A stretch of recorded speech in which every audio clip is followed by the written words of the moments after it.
The story begins 2,000 years ago when a being named Piccolo descended to Earth with his companion Zuru and wreaked havoc everywhere. They enslaved several countries. To stop them, some monks came together and used a technique called Mafu Ba to trap Piccolo in a vessel. This vessel was then hidden deep beneath the Earth's core. The scene then shifts to the year 2018, where a boy named Goku is training with his grandfather Gohan. Although Goku is a master of martial arts, he always loses to his grandfather's shadow attacks, where Gohan would hit him with powerful air strikes, often sending him flying into vegetable patches. After training, Gohan helped Goku up and began teaching him how to generate that same air energy. However, Goku could only manage to rustle a few leaves. Later, Gohan went into a greenhouse and gifted Goku a present for his 18th birthday. When Goku opened it, he found an orange ball. Gohan explained that it was a Dragon Ball. There are only 7 Dragon Balls in the world, and the one Goku held had 4 stars. Goku asked what it did, and Gohan told him that alone, it does nothing. But when all 7 are gathered, they can summon a dragon named Shinran, who can grant any wish to the person who calls him. Goku, holding his gift, headed to school and parked his bicycle. Suddenly, a foolish boy named Fuller ran over his bike with his car and walked away as if nothing had happened. Goku called out, asking who would compensate for his broken bike. Fuller challenged him to a fight, but Goku had promised his grandfather never to fight anyone, so he held back his anger. Meanwhile, Piccolo had escaped his prison and set out on a mission to find the Dragon Balls. He attacked a village, destroying everything. A woman named Seiki hid under a hut with her daughter. Piccolo's ally Mai spotted them and aimed her gun at the child. Seiki came out and handed Mai a Dragon Ball to save her daughter, but Mai still killed her mercilessly. Back at school, a girl named Chi-Chi struggled to open her locker. Goku waited until everyone left and used his air energy to help, but his powers were still unstable, so he accidentally opened all the lockers.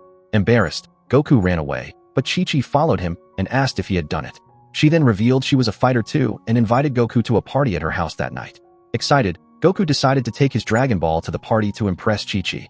While he got ready, Gohan cooked dinner for them. Goku sneaked out, and when he reached the party, Fuller and his gang blocked his way. Goku tried to reason with them, but Fuller refused to listen. Finally, tired of backing down, Goku fought back, using his skills to defeat Fuller and his gang. As everyone watched in awe, Fuller picked up an iron rod to attack Goku. Goku dodged, causing Fuller to smash his own car. In his rage, Fuller kept attacking, destroying his car entirely. One of Fuller's friends tried to attack Goku from behind, but Goku dodged again, causing the two to hit each other. After the fight, Chi-Chi brought Goku inside, and they spent the night talking. Meanwhile, back home, Gohan was meditating when Mai attacked him with shurikens. Piccolo arrived, and Gohan tried to fight, but Piccolo used his mysterious powers to crush Gohan's bones from a distance. Realizing the Dragon Ball wasn't there, Piccolo decided not to waste more time and destroyed the entire house. Feeling something was wrong, Goku rushed home and found only rubble. He heard his grandfather's voice and quickly dug him out. Goku asked what had happened, and Gohan told him that Piccolo had returned. He instructed Goku to find a man named Master Rashi and retrieve all the Dragon Balls. After saying this, Gohan died in Goku's arms. Goku swore to fulfill his grandfather's mission. After burying Gohan, Goku returned to his old home and found his grandfather's old turtle school uniform. Suddenly, he heard someone inside. While searching, he bumped into a girl who had come looking for Dragon Balls. Her radar showed that Goku had won, so she began shooting at him, yelling that he had her father's Dragon Ball. Confused, Goku said his grandfather gave him the ball. When he showed it to her, she realized it had 4 stars, whereas her father's had 5 and was stolen the previous night. Goku explained there are 7 Dragon Balls, each with 1 to 7 stars. Seeing her powers and advanced tech, he asked for her help in finding Master Rashi, and in return, he'd help her find the other balls. Initially, she refused, but realizing Goku could be useful, she agreed and introduced herself as Bulma. They rode downtown and searched the internet for Master Rashi's location. Just then, Bulma's radar signaled that a Dragon Ball was nearby. They followed the signal to an abandoned house. Bulma broke in, and Goku joined her. While exploring, Goku bumped into a shelf, and as stones fell, he caught them all with super speed, except one, which hit a pot, waking up the house's owner. The man jumped from the 2nd floor, punched Goku hard, and scolded him for entering without permission. The man beat Goku badly. As Goku was about to retaliate with a special technique, the man ducked, and Goku accidentally threw Bulma away. But the man recognized the move and asked about Gohan. That's when it was revealed that the man was Master Rashi. He remembered the time he spent with Gohan. Goku informed him that Gohan was dead and Piccolo had returned. The news shocked Rashi, who immediately searched for his Dragon Ball. Goku found it under a table. Rashi declared they must find all the balls before the upcoming eclipse and told Goku that he was destined to defeat Piccolo. He added that they needed to go to the Stone Temple so Goku could train and grow stronger. After a long desert journey, they reached the temple, where Goku saw Chi-Chi training with another fighter. She expressed her sorrow at Gohan's death and asked Goku if he was okay, inviting him to stay for an upcoming tournament. Later, Goku returned to Rashi, and Bulma showed up saying her radar had detected another Dragon Ball. The three of them set off through the desert but accidentally fell into a crater. There, a boy named Yamcha helped them in exchange for Bulma's motorcycle. Bulma refused and decided they'd find their own way out. With no other option, they prepared to move forward on their own. So Master Rashi lit a fire and set up camp right there. Then Master Rashi revealed that Piccolo wanted to awaken Oozuru again, and this could only happen on the day of a solar eclipse, which was 2 days away. That night, he planned to free Oozuru and take over the world once again. Now Rashi said that there was only one way to stop him. They needed to find the Dragon Balls and wish for Piccolo's destruction from Shenron. At that moment, Bulma's radar started beeping again, and they realized that another Dragon Ball was nearby. Master Rashi didn't want to waste any more time, so he jumped out of the crater and asked Yamcha to lower the ladder inside so Bulma and Goku could climb out. After this, they picked up their excavation tools and broke through a wall, which led them into a tunnel. After crossing that tunnel, they arrived at a sea of molten lava. Now they had no idea how to cross the burning lava, but suddenly an army of creatures called Cybermen attacked them. Although the army was much larger than them, Goku, Bulma, and Rashi together managed to defeat all of them. But to their surprise, the Cybermen began to multiply after dying and attacked again. While fighting them, Master Rashi unleashed an attack called Kamehameha, which hurled one of the Cybermen straight into the lava. Seeing this, Rashi and Goku quickly began throwing the rest of the Cybermen into the lava so they couldn't come back to life. In this way, they used the corpses of the creatures to form a bridge across the lava sea. Now Goku crossed the lava and reached a hill where the 6-star Dragon Ball was located. But before he could pick it up, Mai suddenly arrived and attacked him in the face, stealing the ball. To retrieve the ball, Goku chased after Mai and immediately attacked her. Goku was much stronger than her, so within moments, he knocked her unconscious and handed the Dragon Ball over to Bulma. Bulma then said that only 2 days were left, and they didn't have much time to find the remaining Dragon Balls. Master Rashi agreed, and said that Mafubiye was now their last hope.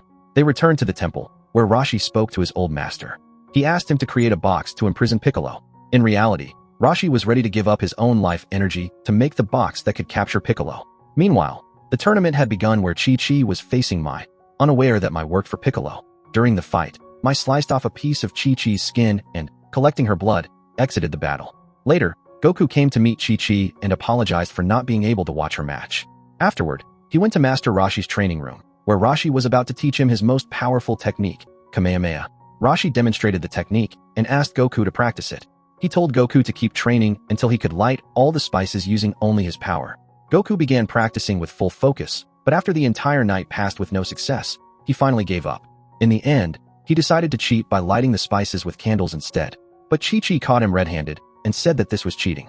Then Chi-Chi taught him how to focus, and after a lot of practice, Goku finally mastered the Kamehameha technique. On the other side, Bulma was sleeping in her room when she suddenly heard footsteps in Goku's room. She knew all the Dragon Balls were in Goku's room, so she took her gun and went outside his room. That's when she saw Chi-Chi coming out of Goku's room and assumed that Chi-Chi and Goku were together. She apologized to Chi-Chi for pointing the gun and returned to her room. After she left, Goku entered, and Bulma realized he hadn't been in the room with her. Just then, her radar picked up a signal, and she understood that Chi-Chi had stolen all the Dragon Balls. Goku and Bulma both ran after Chi-Chi, only to discover that it wasn't really Chi-Chi, it was Mai in disguise. Mai suddenly threw grenades at them, causing a massive explosion and preventing them from chasing her. Mai thought she was now safe, but at that very moment, the real Chi-Chi attacked her. A fierce battle broke out between them, and just then, Goku jumped through the wall of fire and arrived. The two looked exactly alike, so he couldn't tell whom to help. Suddenly, one of the Chi-Kais fell down and called for Goku's help. Goku then attacked the other Chi-Chi, but this was a huge mistake because the one he attacked was the real Chi-Chi. Meanwhile, Mai stood back up, shot at Goku, and reverted to her true form. She then fled with all the Dragon Balls. After Mai escaped, Bulma and the others gathered around Goku, who was near death. To save his life, Rashi gathered all his energy into his fingers and shot a golden orb, similar to Kamehameha, at Goku's chest. Doing so boosted Goku's soul energy 100-fold, and he immediately woke up. Soon Bulma checked the radar and saw that all the Dragon Balls were gathered. Rashi said that Shenron would soon appear before Piccolo at the Dragon Temple. They all ran toward the car, but Master Yu gave Goku the box infused with Rashi's energy. Holding the box in hand, they all sped toward the Dragon Temple. There, Piccolo had placed all 7 Dragon Balls together, and as he did, their powers awakened. Suddenly the ground began to split, and a huge pillar rose from within. Meanwhile, Goku, dressed in his grandfather's turtle uniform, was heading toward the Dragon Temple. At the same time, Yamcha blew their car into the air, and they all flew toward the top of the pillar. Master Rashi summoned the Kamehameha to stop Piccolo's plan, and as Piccolo saw them arrive, he hurled a massive energy blast. It collided directly with Rashi's Kamehameha, causing a massive explosion, and the Dragon Balls scattered from the statue. Additionally, their car lost balance, and they all fell down. Piccolo then came to attack them. At that moment, Master Rashi spotted the Mafubiye box and decided to trap Piccolo with it. As Goku and Piccolo came face to face, Goku declared that he would destroy him. But Piccolo revealed that Goku was actually a descendant of Oozuru, and as soon as the eclipse began, he would transform into Oozuru and kill all his companions with his own hands. Just then, the moon covered the sun, and Goku's body began to painfully transform into a monster. After turning into a monster, he went after Bulma and Yamcha. Taking advantage of the moment, Rashi picked up the Mafubiye box and began chanting the spell to trap Piccolo. But Piccolo hit him with a powerful blast, knocking him to the ground. To protect Bulma from Goku's attacks, Yamcha asked her to go ahead while he stayed behind to face Goku. But Goku, now in Oozuru form, thrashed Yamcha and then madly chased after Bulma. Just then, Master Rashi grabbed Goku's leg, but Goku grabbed his neck. Rashi tried to remind Goku of who he really was, but failed. Goku killed him. At that moment, Goku's spirit within the Oozuru body began weeping over Rashi's death. He remembered all the good times he had spent with Rashi. This triggered a surge in Goku's power, and he stopped himself from fully transforming. He soon returned to his normal form. He then went to face Piccolo. Piccolo hurled fireballs at him, but Goku retaliated with wind energy. Soon a fierce battle began in the sky. Their powers were quite similar, and they were evenly matched. Meanwhile, Mai shot Bulma in the head from behind, and she fell into the tunnel. Somehow, Bulma stood back up and returned fire. Eventually, her bullets ran out, and she surrendered, saying she would hand over the Dragon Balls. But suddenly, she opened her super pod, which turned into a bike. Mai ducked to avoid crashing into it, and came back to attack Bulma. Just then, Yamcha came from behind and finished off Mai. Meanwhile, on the pillar's peak, Goku gathered all his energy into one final orb. His entire power was concentrated in this single attack, which cut through Piccolo's blast and reached him. Finally, using the Kamehameha taught by Master Rashi, Goku destroyed Piccolo. In the end, after Piccolo's defeat, Goku and his team gathered near Rashi's lifeless body. They decided to use the Dragon Balls to bring Rashi back to life. Goku placed all the Dragon Balls before the statue, and Shinron appeared. Goku and his friends wished for Rashi to be revived.